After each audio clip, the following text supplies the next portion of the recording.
And he never said a word to me. He said, and I thought, well, that's unusual, because Alec always comes and, you know, talks to everybody.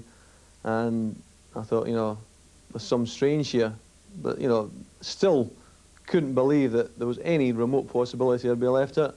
And then the dreaded phone call came on a Wednesday.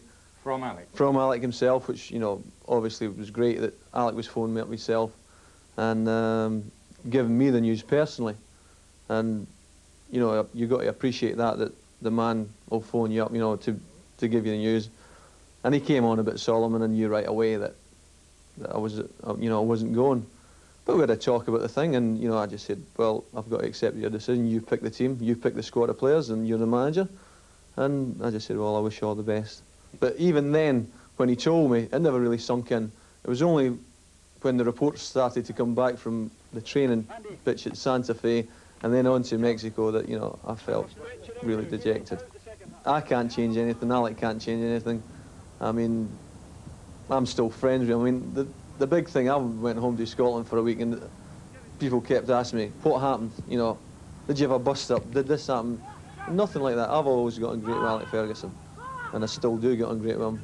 Can I ask you what your thoughts on the state of the game are at this moment? Well, I think football's in quite a healthy state. I mean, the gates are up. People are coming back. There's one or two little things. I mean, hooliganism, it seems to be getting under control. It seems to be getting better.